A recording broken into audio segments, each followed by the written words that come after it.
한승그룹 부회장 태성은 여의도 63층 회장실에서 서울 시내를 내려다보고 있었습니다. 창밖으로 보이는 한강이 겨울 햇살을 받아 반짝이고 있었어요. 하지만 태성의 마음은 전혀 평온하지 않았죠. 따님께서 시댁에 설 인사드리러 가신다고 하셨습니다. 비서 차장이 조심스럽게 보고했습니다. 태성은 고개를 끄덕이며 깊은 한숨을 내쉬었어요. 외동딸 지혜가 결혼한 지 벌써 2년이 흘렀죠. 그런데 왜 이렇게 마음이 불안할까요? 알겠네. 혹시 따님한테서 연락 오면 바로 알려주게. 태성의 목소리에는 걱정이 가득했습니다. 지혜는 태성에게 있어 세상에서 가장 소중한 존재였어요. 어릴 때부터 아버지의 차가운 관심 속에서 자란 태성이었죠. 그래서 지혜만큼은 따뜻하게 사랑하며 키웠습니다. 한남동 저택에서 자란 지혜는 태성의 유일한 자랑이었어요. 서울 예대를 나와 현재는 갤러리를 운영하고 있었죠. 품격 있고 교양 있는 여성으로 성장한 모습이 너무 자랑스러웠습니다. 하지만 지혜의 결혼만큼은 태성에게 복잡한 감정을 안겨주었어요. 시댁은 성남시 분당구에 사는 전형적인 중산층 가정이었죠. 시아버지 종철은 중견기업 부장으로 정년퇴직한 상태였습니다. 시어머니 순자는 평생 전업주부로 아들 하나를 키워낸 여성이었어요. 첫 만남에서부터 태성은 미묘한 위화감을 느꼈었죠. 재벌가 며느리를 맡게 되어 영광입니다. 순자의 말에는 겸손함보다는 어딘지 모를 계산이 숨어 있었습니다. 종철도 비슷했어요. 한승그룹 부회장님이 사돈이 되시다니 꿈만 같습니다. 말은 공손했지만 눈빛에는 다른 의도가 보였죠. 태성은 이런 시선들이 익숙하면서도 불편했습니다. 평생 재벌가의 후계자로 살아오면서 수없이 경험한 일이었어요. 하지만 딸의 시댁이라는 점에서 더욱 예민하게 다가왔죠. 여보, 지혜가 행복하다면 그걸로 족한 거 아닌가요? 아내 은숙은 자주 이렇게 말했습니다. 여성단체 이사장으로 활동하는 은숙은 사회적 편견에 민감했어요. 하지만 태성은 그렇게 단순하게 생각할 수 없었죠. 품격이라는 게 하루아침에 만들어지는 게 아니야. 태성은 은숙에게 자주 이런 말을 했습니다. 한승그룹 3대째 이어온 가문의 자부심이었어요. 서울대 경영학과를 나와 하버드에서 MBA를 받은 태성이었죠. 어릴 때부터 최고만을 추구하며 살아온 인생이었습니다. 그런 태성의 눈에 지혜의 남편 민수는 어딘지 부족해 보였어요. 대기업 과장으로 근무하는 평범한 직장인이었죠. 성실하고 착한 성품이지만 뭔가 아쉬운 구석이 있었습니다. 특히 시댁 가족들의 태도는 더욱 거슬렸어요. 며느리가 재벌가 출신이라니 우리 같은 서민이 어떻게 모셔야 할지 모르겠네요. 순자의 첫 인사말이었습니다. 겸손한 척하면서도 어딘지 비꼬는 듯한 뉘앙스였어요. 태성은 그 순간부터 뭔가 불편함을 느꼈었죠. 재벌가는 다르긴 다르네. 종철은 술자리에서 자주 이런 말을 했습니다. 겉으로는 농담 같았지만 속내는 달랐어요. 태성은 이런 말들이 지혜에게 상처가 될까봐 걱정했습니다. 아빠, 괜찮아요. 시댁 식구들도 좋은 분들이에요. 지혜는 아버지 앞에서 항상 밝게 웃었어요. 하지만 태성은 딸의 눈빛에서 미묘한 변화를 감지하고 있었죠. 예전처럼 맑고 순수한 웃음이 아니었습니다. 뭔가 억지로 짓는 듯한 어색함이 있었어요. 지혜가 시댁에서 잘 지내고 있나? 태성은 비서들에게 자주 물었습니다. 네, 따님께서 시댁 어른들께 잘해드리고 계십니다. 하지만 이런 대답으로는 만족할 수 없었어요. 구체적으로 어떤 일들이 벌어지고 있는지 알고 싶었죠. 혹시 따님이 힘들어하시는 건 없나? 태성의 질문에 비서들은 고개를 저었습니다. 특별한 문제는 없는 것 같습니다.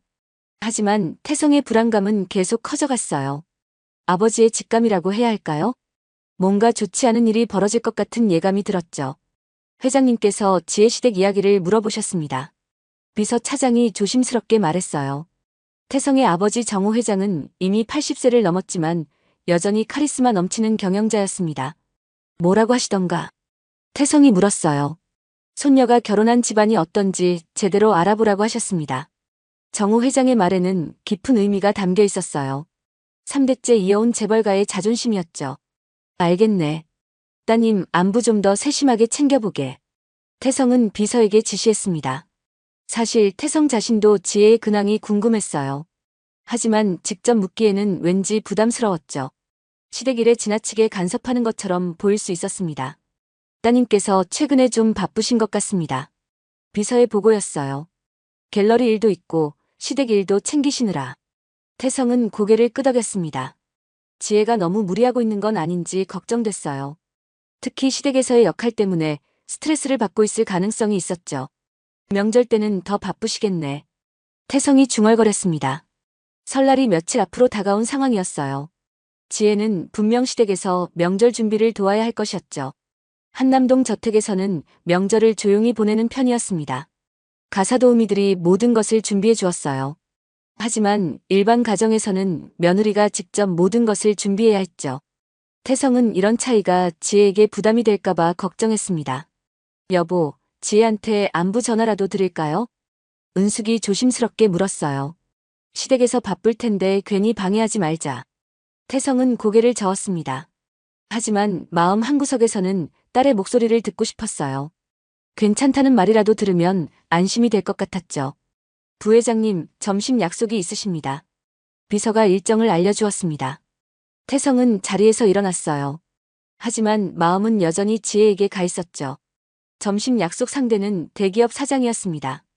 평소라면 중요한 미팅이었어요. 하지만 오늘은 왠지 집중이 되지 않았습니다. 부회장님 괜찮으십니까? 상대방이 걱정스럽게 물었어요. 아, 죄송합니다. 잠깐 딴 생각을 했네요. 태성은 미소를 지으며 대답했습니다. 하지만 속으로는 계속 지혜 생각뿐이었어요. 식사를 마치고 회사로 돌아온 태성이었습니다. 혹시 따님한테서 연락 온 것 없나?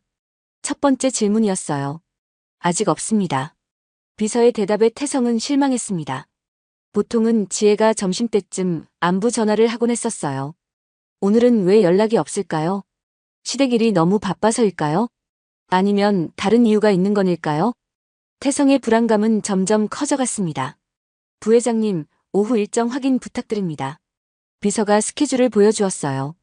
하지만 태성은 제대로 보지도 못했습니다. 온 마음이 지혜에게 가 있었어요.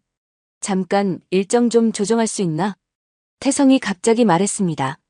혹시 급한 일이 있으신가요? 비서가 놀라며 물었어요. 아니야. 그냥 마음이 좀 불편해서 그래. 태성은 솔직하게 말했습니다. 사실 구체적인 이유를 설명하기 어려웠어요. 그냥 아버지의 직감 같은 것이었죠. 알겠습니다. 급하지 않은 일정은 내일로 미루겠습니다. 비서는 이해한다는 듯 고개를 끄덕였어요. 20년 넘게 태성을 보좌한 베테랑이었습니다. 부회장의 성격을 잘 알고 있었어요. 특히 딸에 대한 사랑이 각별하다는 것도 알고 있었죠. 혹시 따님 안부 확인해 볼까요? 비서가 조심스럽게 제안했습니다. 아니야. 괜히 번거롭게 하지 말자. 태성은 고개를 저었어요. 하지만 속으로는 간절히 원하고 있었습니다. 지혜가 괜찮다는 소식을 듣고 싶었어요. 시계를 보니 오후 2시였습니다. 평소라면 지혜가 전화를 했을 시간이었어요. 왜 연락이 없을까? 태성은 혼자 중얼거렸습니다. 불안감이 점점 현실이 되어가고 있었어요.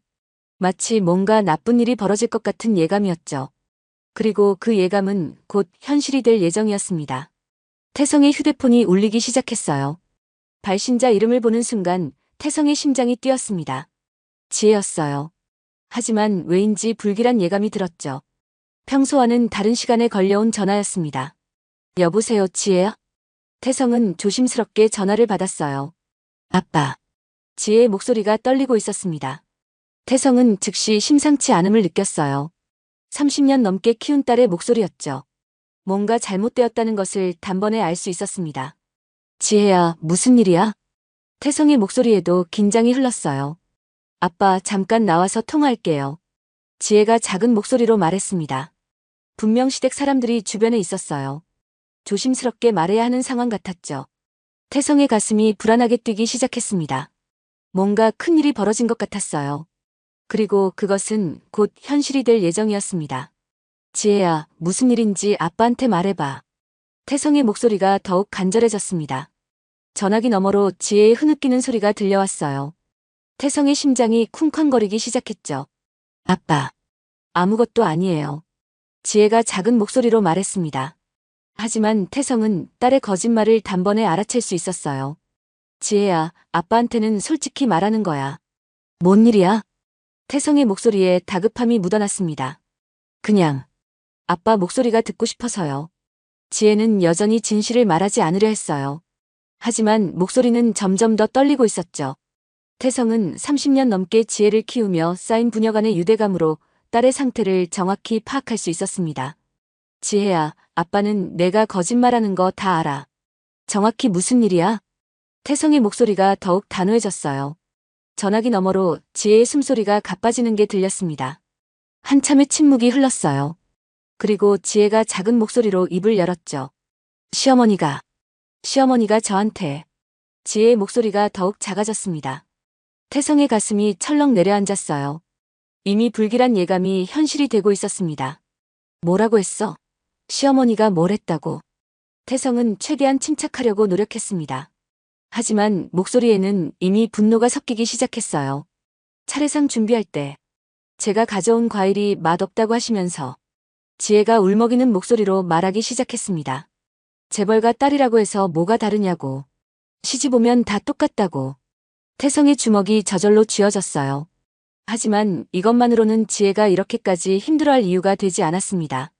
분명 더 심각한 일이 있었을 거예요. 그것뿐이야? 태성의 목소리가 차가워지기 시작했습니다. 아빠, 정말 괜찮아요. 그냥 시어머니가 기분이 좀 안 좋으셨나 봐요. 지혜는 여전히 상황을 축소하려 했어요. 하지만 태성은 딸의 이런 모습이 더욱 화가 났습니다. 자신을 보호하려는 딸의 마음이 오히려 더 아팠어요. 지혜야, 아빠한테는 정말로 말해. 도대체 무슨 일이 있었어? 태성의 목소리에 간절함이 담겨 있었습니다. 지혜는 한참을 망설였어요. 전화기 너머로 시끄러운 소리들이 들려왔습니다.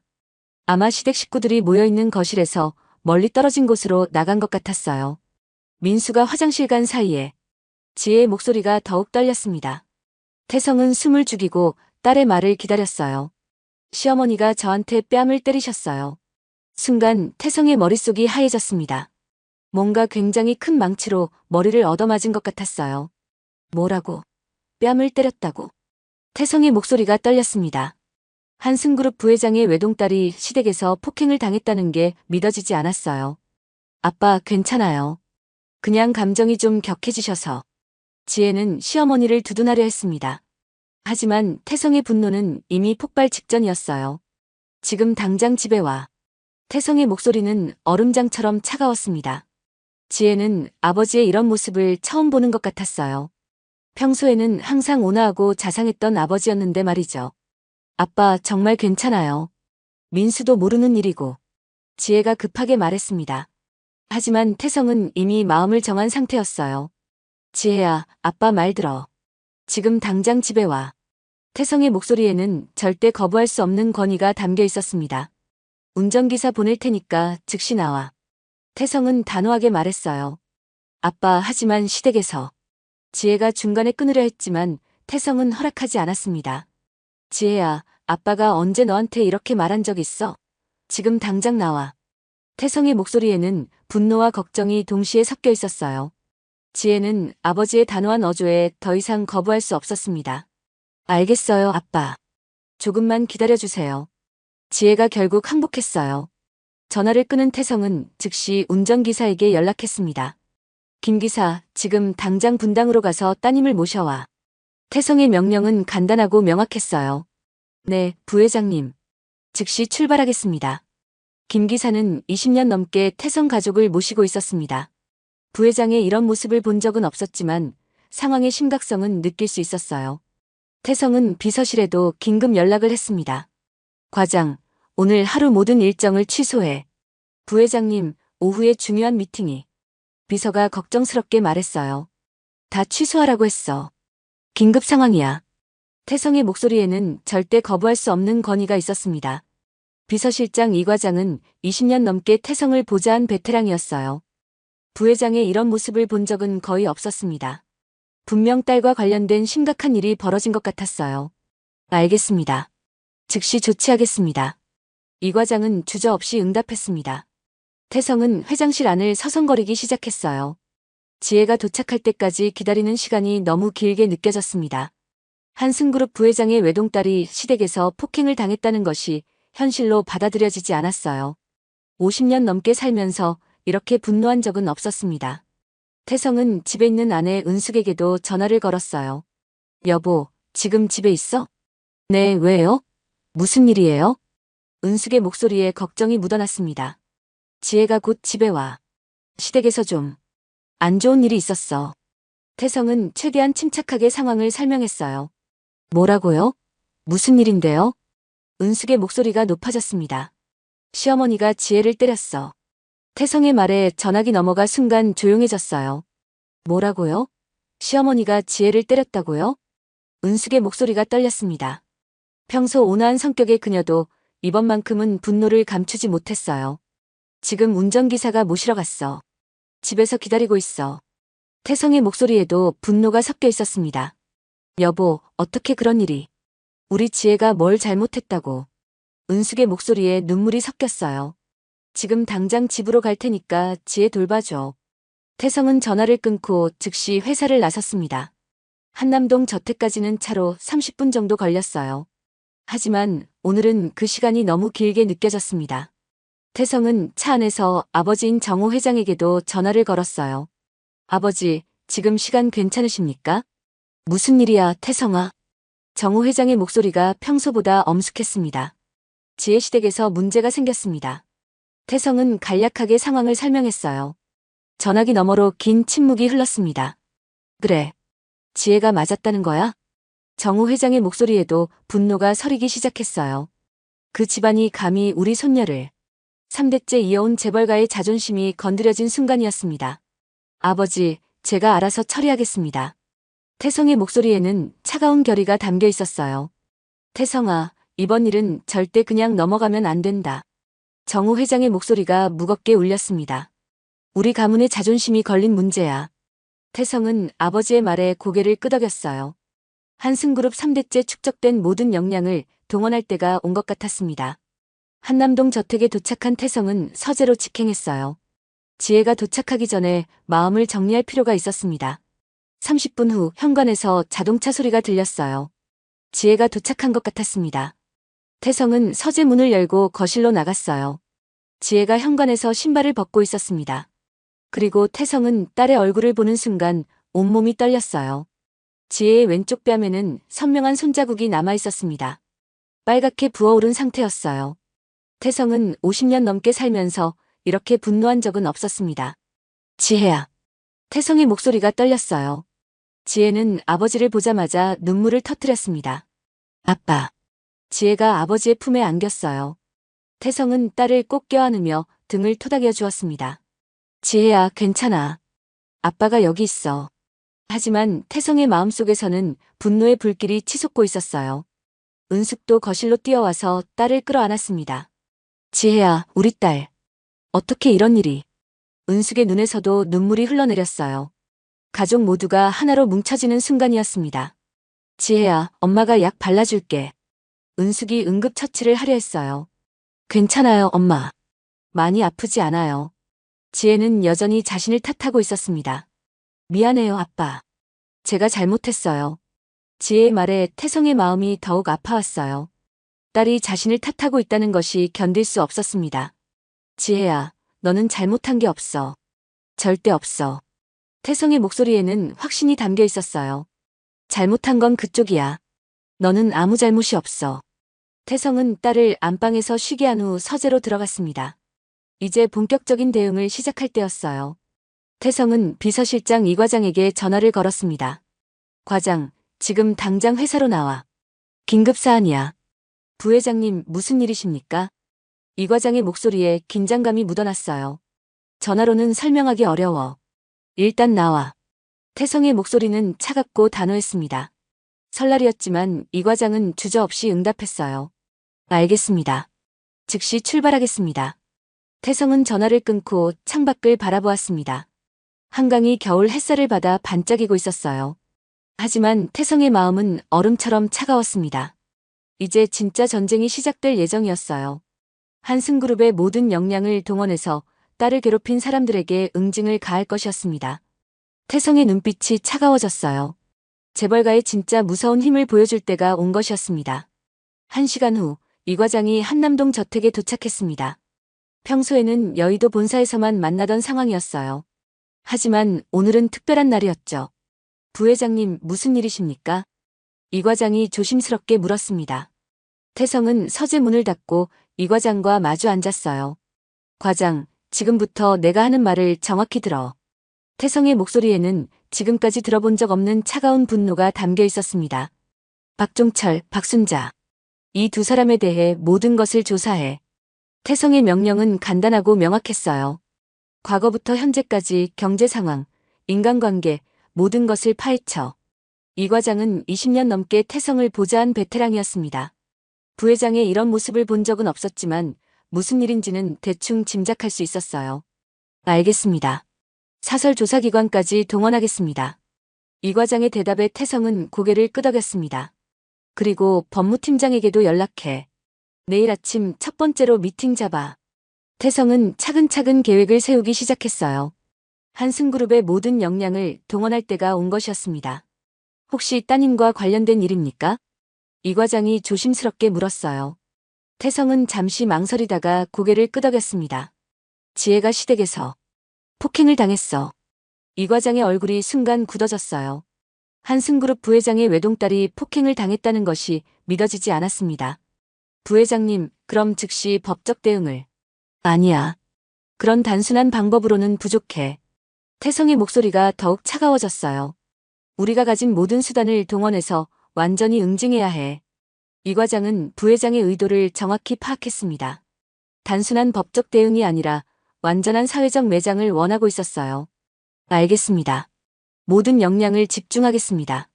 이 과장의 목소리에도 결의가 담겨 있었습니다. 20년 넘게 함께 일하면서 쌓인 신뢰와 유대감이었어요. 24시간 안에 기본 조사 결과를 원해. 태성의 명령에 이 과장은 고개를 끄덕였습니다. 네, 반드시 해내겠습니다. 이 과장이 떠난 후 태성은 혼자 서재에 남았어요. 지혜가 안방에서 쉬고 있는 동안 계획을 세워야 했습니다.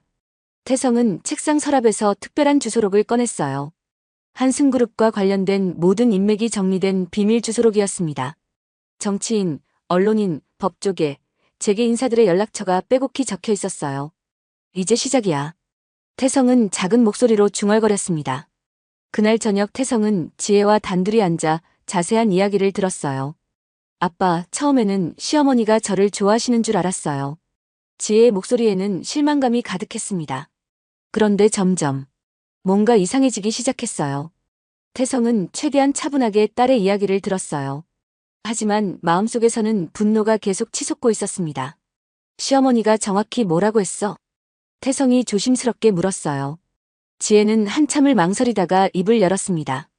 재벌가 딸이라고 해서 뭐가 다르냐고. 어차피 시집 오면 다 똑같다고. 태성의 주먹이 저절로 쥐어졌어요. 또 뭐라고 했어? 시댁에서 돈 이야기도 많이 하셨어요. 지혜의 목소리가 더욱 작아졌습니다. 민수 동생 결혼 자금도 도와달라고 하시고. 태성의 눈빛이 차가워졌어요.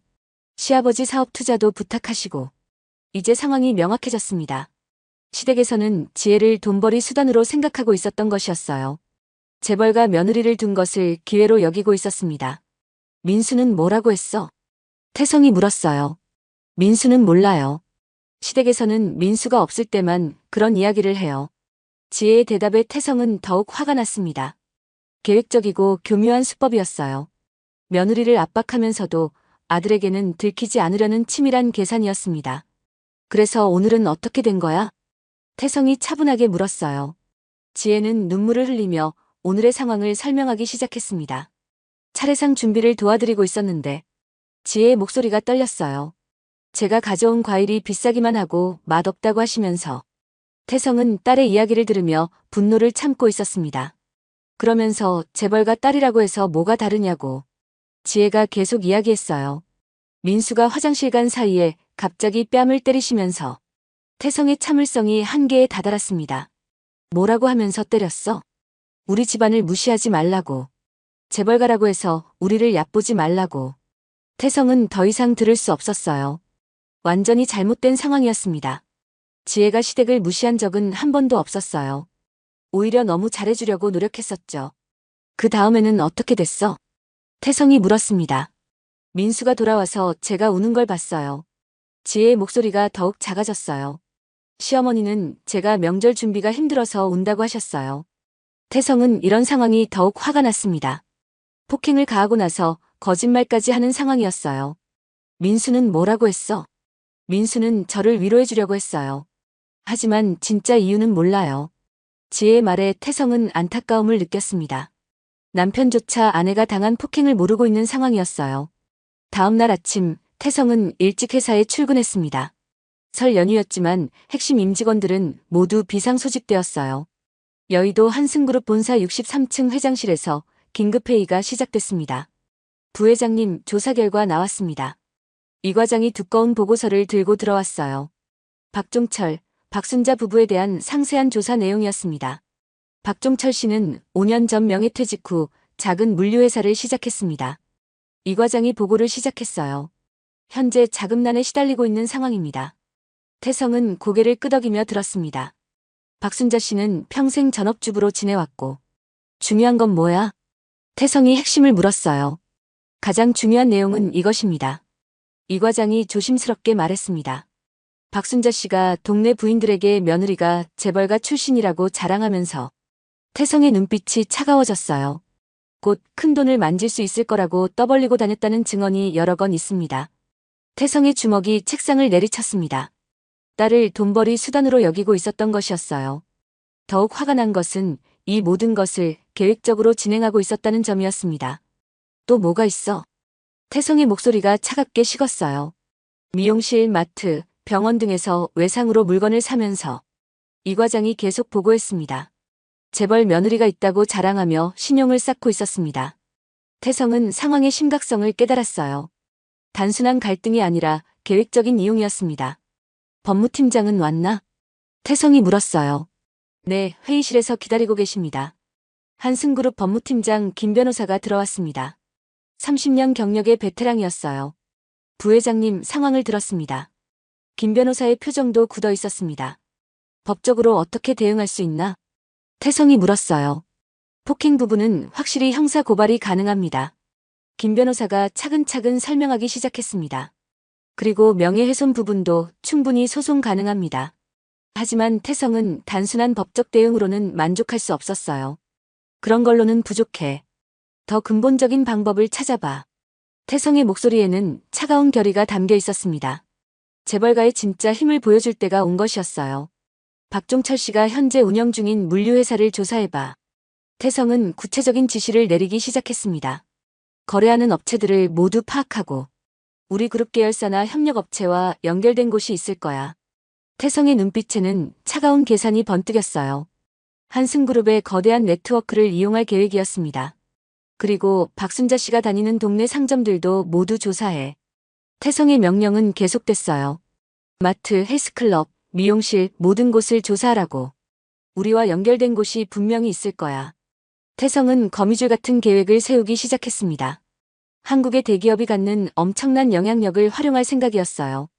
부회장님, 홍보팀장도 부르시겠습니까? 이 과장이 조심스럽게 물었습니다. 그래, 홍보팀장도 불러. 태성의 대답에 이 과장은 즉시 연락을 취했어요. 30분 후 홍보팀장 박 과장이 도착했습니다. 부회장님, 급히 부르셔서 왔습니다. 박 과장의 목소리에는 긴장이 묻어 있었어요. 팀장, 언론사 쪽 인맥들과 연락 닿는 곳 있지? 태성의 질문에 박 과장은 고개를 끄덕였습니다. 네, 주요 언론사와는 모두 연결되어 있습니다. 좋아. 지금 당장은 아니야. 하지만 필요한 순간에 즉시 움직일 수 있게 준비해둬. 태성은 모든 카드를 준비하고 있었어요. 재벌가의 힘이란 바로 이런 것이었습니다. 정치, 경제, 언론 모든 분야에 걸친 막강한 네트워크였어요. 알겠습니다. 언제든 준비하고 있겠습니다. 박 과장의 대답에 태성은 만족스러운 표정을 지었습니다. 회의가 끝난 후 태성은 혼자 회장실에 남았어요. 창밖으로 보이는 한강이 여전히 반짝이고 있었습니다. 하지만 태성의 마음은 얼음보다 차가웠어요. 이제 본격적인 전쟁이 시작될 예정이었습니다. 박 씨 가족은 아직 무슨 일이 벌어질지 전혀 모르고 있을 거예요. 하지만 곧 한승그룹의 무서운 힘을 몸소 체험하게 될 것이었습니다. 태성은 지혜를 괴롭힌 대가가 얼마나 큰지 확실히 보여줄 생각이었어요. 재벌가의 자존심을 건드린 것이 얼마나 큰 실수였는지 깨닫게 해줄 것이었습니다. 3시간 후 추가 조사 결과가 태성의 책상에 올라왔습니다. 이 과장이 가져온 보고서는 더욱 충격적인 내용들로 가득했어요. 부회장님, 놀라운 사실을 발견했습니다. 이 과장의 목소리에 흥분이 섞여 있었습니다. 태성은 보고서를 펼쳐보며 눈썹을 찌푸렸어요. 박종철 씨 회사가 우리 그룹 계열사인 한승물산과 간접적으로 거래하고 있습니다. 이 과장의 보고에 태성의 입꼬리가 살짝 올라갔습니다. 4단계를 거쳐서 연결되어 있는 상황입니다. 태성은 고개를 끄덕였어요. 한승그룹의 거대한 네트워크는 상상보다 훨씬 광범위했습니다. 박순자 씨가 다니는 동네 마트는 어떤가? 태성이 물었어요. 한승유통의 직접 납품업체입니다. 이 과장의 대답에 태성은 만족스러운 표정을 지었습니다. 그리고 그녀가 다니는 헬스클럽도 우리 계열사 건물에 입주해 있어요. 상황은 태성에게 유리하게 돌아가고 있었습니다. 완벽해. 태성은 차가운 미소를 지었어요. 하지만 그 미소는 따뜻함과는 거리가 멀었습니다. 재벌가의 냉혹한 권력이 움직이기 시작한 것이었어요. 이제 본격적으로 시작해보자. 태성의 목소리에는 확고한 결의가 담겨 있었습니다. 첫 번째 단계부터 차근차근 진행해. 태성은 이 과장에게 구체적인 지시를 내리기 시작했어요. 박종철 회사와 거래하는 모든 업체에 압력을 넣어. 직접적으로 하지 말고 자연스럽게 계약이 끝나도록 유도해. 이 과장은 태성의 의도를 정확히 파악했습니다. 노골적인 압박이 아니라 경제적 고립을 만들어내는 것이었어요. 박순자 씨가 다니는 상점들도 마찬가지야. 태성의 지시는 계속됐습니다. 외상 거래를 중단하고 각종 혜택도 없애버려. 하지만 이유는 절대 말하지 마. 그냥 경영상 어려움이라고 해. 태성의 계획은 치밀하고 교묘했어요. 직접적인 개입의 증거를 남기지 않으면서도 효과적으로 압박하는 방법이었습니다. 알겠습니다. 즉시 실행하겠습니다. 이 과장이 자리에서 일어났어요. 그리고 과장, 이 모든 일은 절대 비밀이야. 태성의 목소리가 차가워졌습니다. 우리가 개입했다는 흔적이 남으면 안 돼. 이 과장은 고개를 끄덕이며 회장실을 나갔어요. 한승그룹의 조직력이 하나의 목표를 향해 움직이기 시작했습니다. 그날 오후 박종철의 물류회사에 첫 번째 타격이 가해졌어요. 주요 거래처에서 갑자기 계약 해지 통보가 들어온 것이었습니다. 사장님, 대형마트 쪽에서 연락이 왔습니다. 직원이 급하게 보고했어요. 다음 달부터 계약을 연장하지 않겠다고 합니다. 박종철은 사무실에서 계약 해지 통보서를 받아들고 당황했습니다. 무슨 일이지? 갑자기 왜? 20년 넘게 거래하던 업체였어요. 특별한 문제가 있었던 것도 아니었습니다. 이유를 물어봤는데 회사 내부 사정이라고만 하더군요. 직원의 말에 박종철은 고개를 갸우뚱했어요. 뭔가 이상했지만 구체적으로 뭐가 문제인지 알 수 없었습니다. 같은 시간 박순자가 단골로 다니던 동네 마트에서도 이상한 일이 벌어졌어요. 사모님, 죄송한데 앞으로는 외상 거래가 어려울 것 같아요. 마트 사장의 갑작스러운 말에 박순자는 어리둥절했습니다. 무슨 소리예요? 우리가 얼마나 오래 단골이었는데. 박순자가 항의했지만 마트 사장은 곤란한 표정만 지을 뿐이었어요. 요즘 경기가 어려워서 본사 방침이 바뀌었다고 하네요. 사실 마트 사장도 정확한 이유는 모르고 있었습니다. 그저 본사에서 특정 고객들의 외상 거래를 중단하라는 지시가 내려왔을 뿐이었어요. 한승그룹의 압력은 보이지 않는 곳에서 조용히 진행되고 있었습니다. 직접적인 개입이 아니라 거대한 경제망 속에서 자연스럽게 배제되는 방식이었어요. 여보, 이상해. 분명히 뭔가 있어. 박종철은 아내에게 걱정스럽게 말했습니다. 하루 만에 두 곳의 거래처를 잃었어요. 단순한 우연이라고 보기에는 너무 이상한 상황이었습니다. 뭐가 있겠어요. 요즘 경기가 안 좋잖아요. 박순자는 여전히 별로 심각하게 받아들이지 않았어요. 오히려 며느리가 재벌가 출신이라는 사실에 더 도취되어 있었습니다. 곧 지혜를 통해 모든 문제가 해결될 거예요. 박순자의 말에 박종철은 고개를 저었어요. 아직까지 며느리에게 도움을 요청할 상황은 아니라고 생각했습니다. 하지만 상황은 점점 악화되고 있었어요.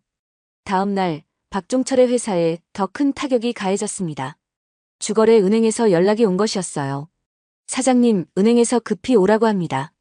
직원이 긴급하게 보고했어요. 박종철은 급하게 은행으로 향했습니다. 박 사장님, 죄송합니다만 대출 연장이 어려울 것 같습니다. 은행 지점장의 말에 박종철은 깜짝 놀랐어요. 무슨 말씀이신지. 지금까지 연체한 적도 없는데요. 박종철이 항의했지만 소용없었습니다. 본점에서 내려온 방침입니다. 죄송합니다. 회사 운영자금 대출이 갑자기 회수된다는 통보였어요.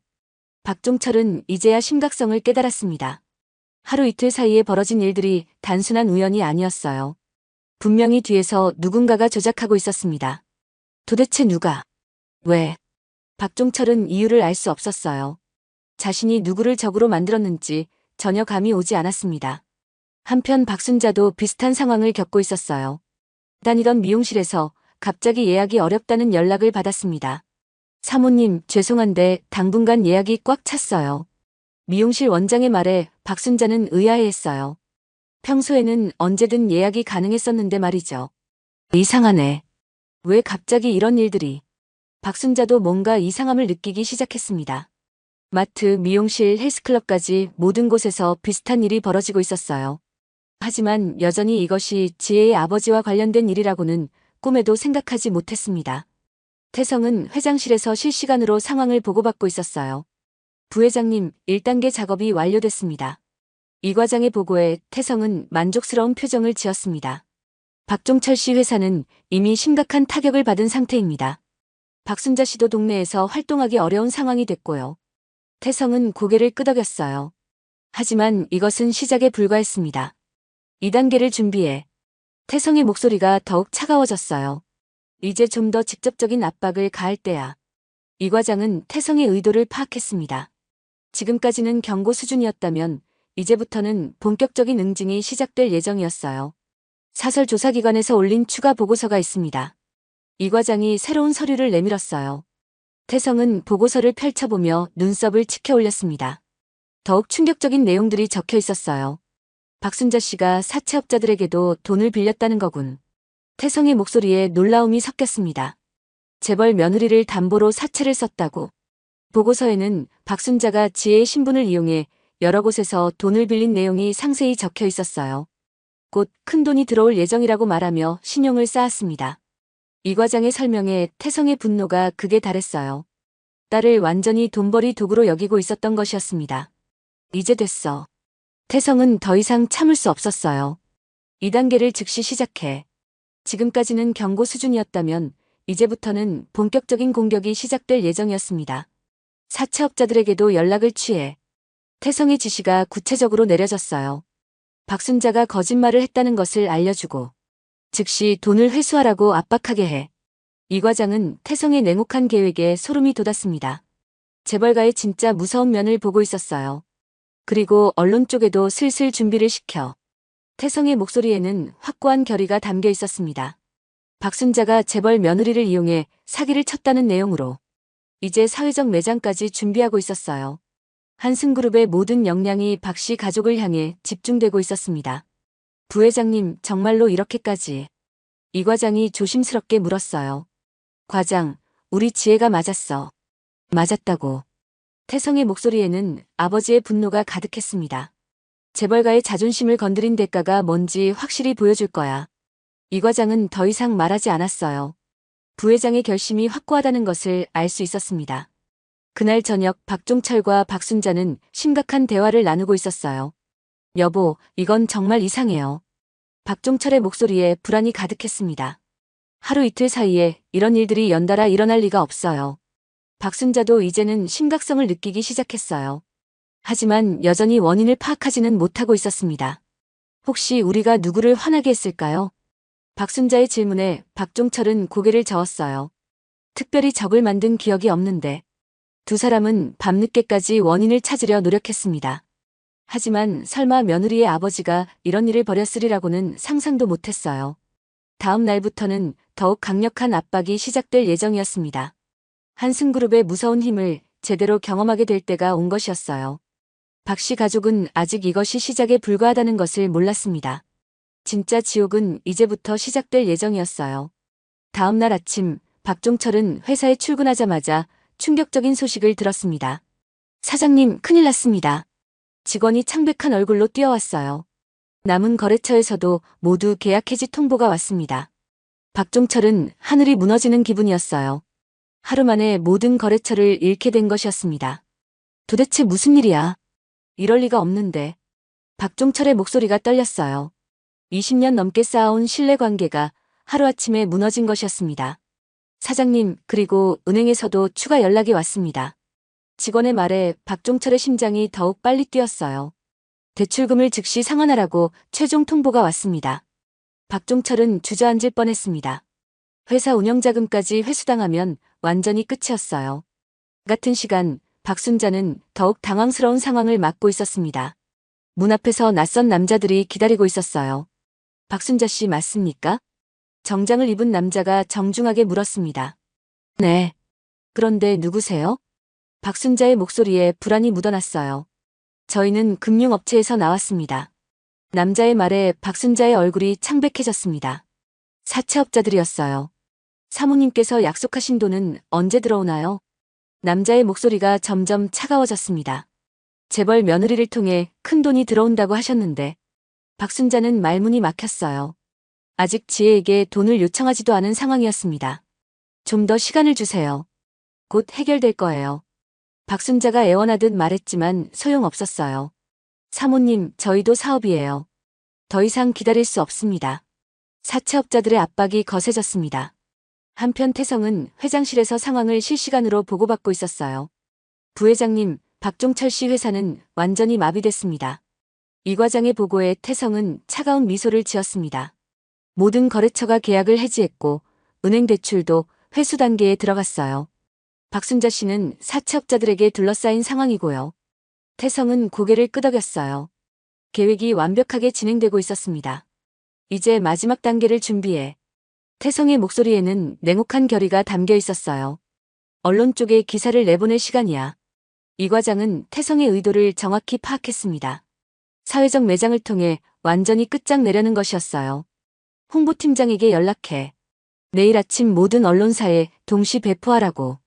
태성의 명령은 단호했습니다. 재벌가 며느리를 이용한 사기 행각이라는 제목으로. 태성은 이미 기사 내용까지 구상하고 있었어요.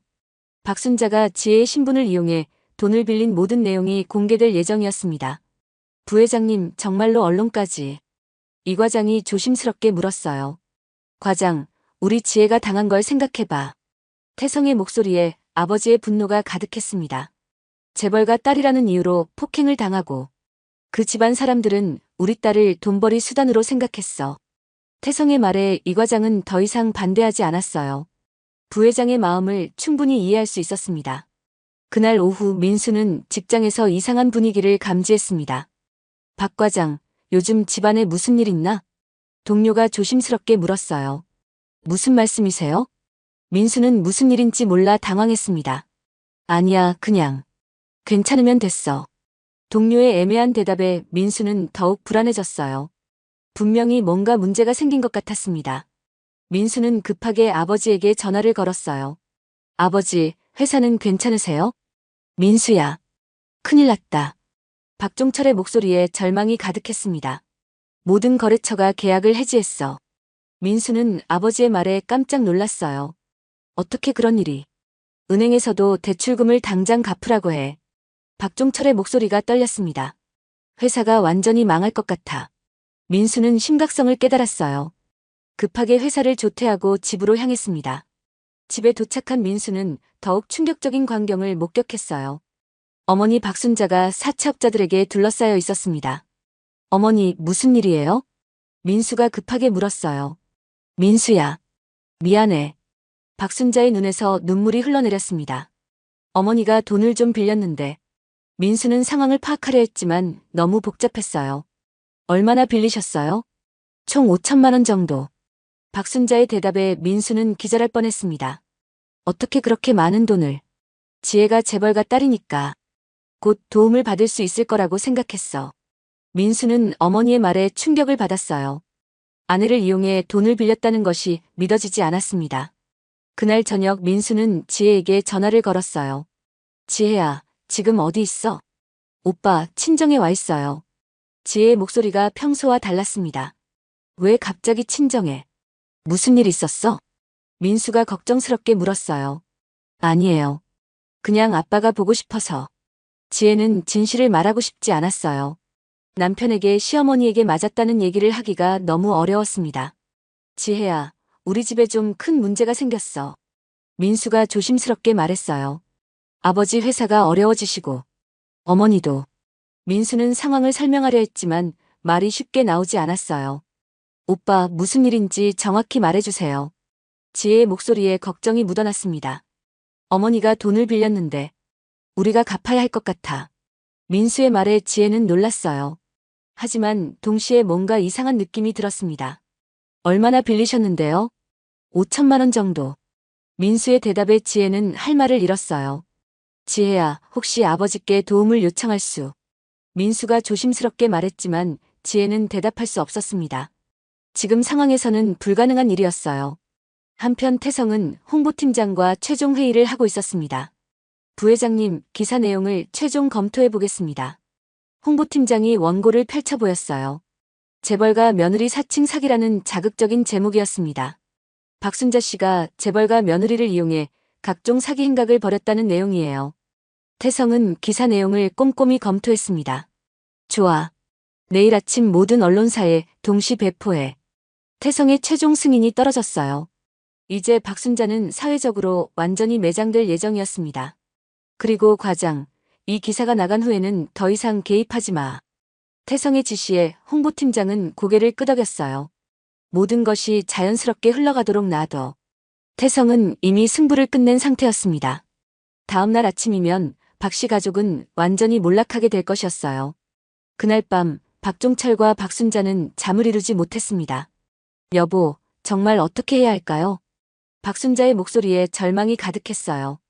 회사도 망하고 빚도 갚아야 하고 박종철도 답답하기만 했습니다.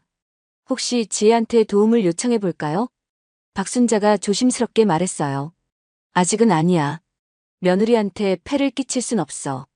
박종철은 고개를 저었습니다. 하지만 다른 방법이 없다는 것도 알고 있었어요. 두 사람은 밤새 해결책을 찾으려 노력했습니다. 하지만 상황은 이미 돌이킬 수 없는 지경에 이르렀어요. 다음 날 아침이면 더욱 충격적인 현실을 마주하게 될 것이었습니다. 언론 보도가 나가는 순간 모든 것이 끝날 예정이었어요. 한승그룹의 무서운 복수가 마침내 완성되려 하고 있었습니다. 태성은 서재에서 창밖을 바라보며 차가운 미소를 지었어요. 지혜야, 아빠가 너를 괴롭힌 사람들에게 확실히 보복해줬다. 내일이면 모든 것이 끝날 것이었습니다. 재벌가의 자존심을 건드린 대가가 얼마나 큰지 모든 사람들이 알게 될 것이었어요. 박 씨 가족은 아직 무슨 일이 벌어질지 전혀 모르고 있었습니다. 하지만 몇 시간 후면 충격적인 현실을 마주하게 될 것이었어요.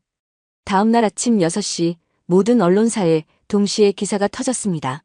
재벌 며느리 사칭 사기라는 자극적인 제목이 포털 사이트 메인을 장식했어요. 한승그룹 며느리 이름 팔아 수억 원 편취. 재벌가 며느리를 둔 시어머니의 충격적인 사기 행각. 박순자는 아침 뉴스를 보고 기절할 뻔했습니다. TV 화면에 자신의 얼굴이 모자이크 처리되어 나오고 있었어요. 재벌가 며느리를 둔 것을 이용해 동네에서 사기 행각을 벌인 시어머니가 발각되어 충격을 주고 있습니다. 아나운서의 목소리가 차갑게 들려왔어요. 박 씨는 며느리가 한승그룹 부회장의 딸이라는 점을 악용해. 박순자의 온몸이 떨렸습니다. 여보, 여보. 박순자는 남편을 흔들어 깨웠어요. 박종철도 뉴스를 보고 얼굴이 창백해졌습니다. 이게 무슨 일이야? 어떻게 이런 일이? 박종철의 목소리가 떨렸어요. 뉴스에서는 박순자가 동네에서 한 모든 행동들이 낱낱이 공개되고 있었습니다. 미용실, 마트, 병원 등에서 재벌 며느리라고 자랑하며 외상을 긁었고 사채업체에서도 곧 큰돈이 들어올 예정이라며 거액을 빌린 것으로 드러났습니다. 박순자는 TV를 끄고 싶었지만 손이 떨려서 리모컨을 잡을 수도 없었어요. 모든 것이 정확하게 보도되고 있었습니다. 한승그룹 측에서는 이 사건과 전혀 관련이 없다고 선을 그었습니다. 아나운서의 마지막 멘트가 더욱 충격적이었어요. 재벌가에서도 완전히 선을 그어버린 것이었습니다. 같은 시간 민수는 회사에서 동료들의 시선을 받으며 출근했어요. 박 과장, 뉴스 봤어? 동료의 말에 민수는 고개를 숙였습니다. 아직 뉴스를 보지 못했지만 분위기로 짐작할 수 있었어요. 어머니가 그런 일을. 민수는 말문이 막혔습니다. 휴대폰으로 뉴스를 확인한 민수는 충격에 빠졌어요. 어머니의 모든 행적이 언론에 공개된 것이었습니다. 과장님, 부장님이 부르세요. 후배가 조심스럽게 말했어요. 민수는 무거운 발걸음으로 부장실로 향했습니다. 민수야, 앉아.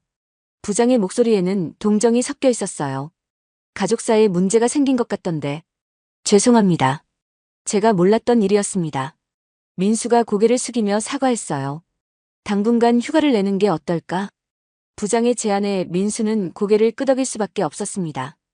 회사에 있기가 너무 민망한 상황이었어요. 한편 지혜는 한남동 저택에서 뉴스를 보고 있었습니다. 아빠, 이게 아빠가 하신 일이에요? 지혜의 목소리에 당황이 섞여 있었어요. 지혜야, 아빠는 우리 딸을 지킨 것뿐이야. 태성은 담담하게 대답했습니다. 하지만 이렇게까지. 지혜가 말을 잇지 못했어요. 시어머니의 행동이 잘못된 것은 맞지만 이 정도 보복은 너무 가혹해 보였습니다. 지혜야, 내가 당한 일을 생각해봐. 태성의 목소리에 아버지의 사랑이 담겨 있었어요.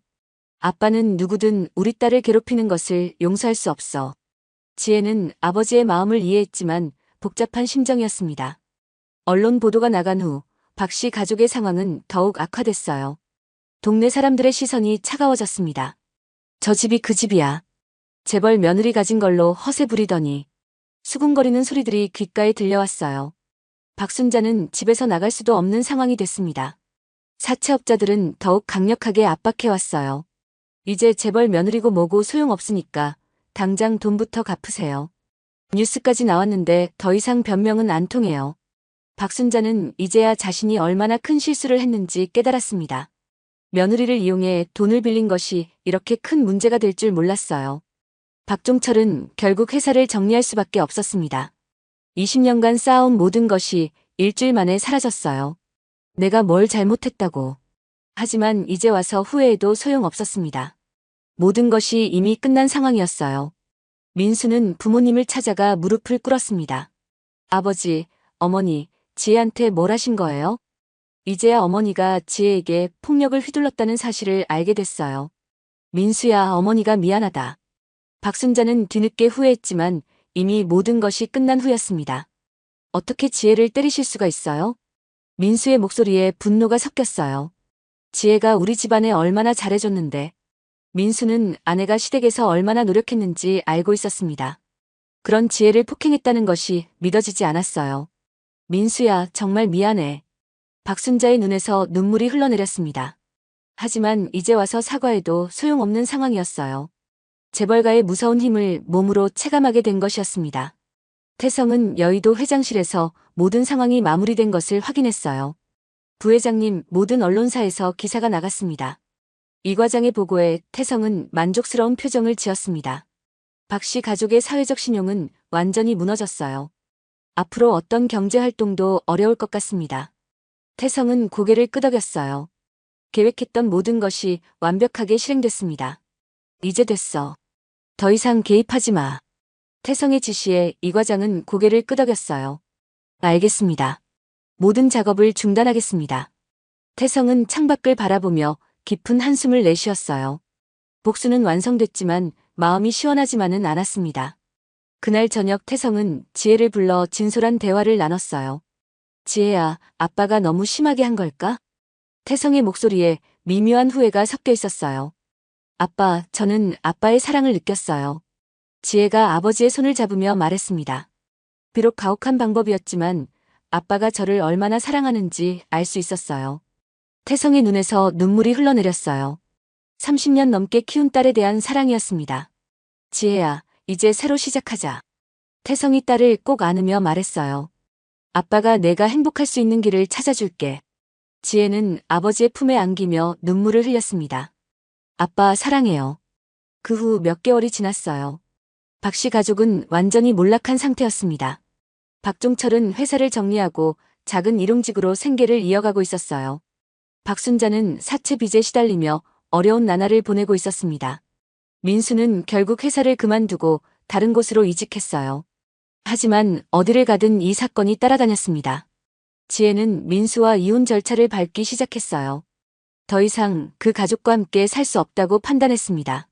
지혜야, 미안해. 정말 미안해. 민수가 마지막으로 사과했지만 이미 늦었어요. 오빠도 피해자예요. 하지만 이제 각자의 길을 가야 할 것 같아요. 지혜의 말에 민수는 고개를 끄덕일 수밖에 없었습니다. 태성은 딸의 새로운 시작을 위해 모든 지원을 아끼지 않았어요. 지혜야, 이제 정말 행복하게 살자. 내가 원하는 것이 무엇이든 아빠가 도와줄게. 지혜는 아버지의 사랑을 느끼며 새로운 삶을 준비했습니다. 한승그룹 부회장 태성은 창밖을 바라보며 미소를 지었어요. 재벌가의 품격이란 권력으로 보호받는 것이 아니라고 생각했습니다. 권력으로 사랑하는 사람을 지키는 것이라고 믿었어요. 지혜야, 아빠가 항상 너를 지켜줄게. 태성의 마음속에는 딸에 대한 변함없는 사랑이 가득했습니다.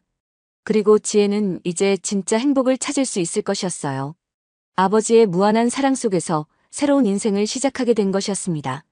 재벌가의 진정한 품격은 바로 이런 것이었어요. 가족을 지키기 위해서라면 모든 것을 걸 수 있는 용기였습니다. 태성은 이번 일을 통해 자신의 신념을 확인할 수 있었어요. 돈과 권력보다 소중한 것은 가족의 행복이었습니다. 지혜도 아버지의 사랑을 다시 한번 확인할 수 있었어요. 세상에서 가장 든든한 버팀목이 바로 아버지였습니다. 박씨 가족의 몰락은 많은 사람들에게 교훈을 남겼어요. 재벌가를 함부로 건드리면 안 된다는 것을 알게 됐습니다. 특히 가족을 건드리는 것은 절대 용서받을 수 없는 일이라는 것을요. 한승그룹의 위상은 더욱 확고해졌습니다. 누구도 함부로 도전할 수 없는 절대적 권력이었어요. 태성은 이제 안심하고 딸의 미래를 준비할 수 있었습니다. 지혜를 괴롭힌 모든 사람들이 대가를 치렀어요. 이제는 정말로 새로운 시작을 할 수 있게 된 것이었습니다. 지혜야, 이제 우리 가족만 생각하자. 태성의 말에 지혜는 환하게 웃었어요. 네, 아빠. 이제 정말 행복할 거예요. 한남동 저택에는 다시 평화가 찾아왔습니다. 재벌가의 품격과 위엄이 다시 한번 증명된 순간이었어요. 그리고 가족의 사랑이 얼마나 소중한지도 확인할 수 있었습니다. 태성과 지혜의 분여간 사랑은 그 어떤 시련도 이겨낼 수 있었어요. 이제 정말로 행복한 날들이 시작될 것이었습니다.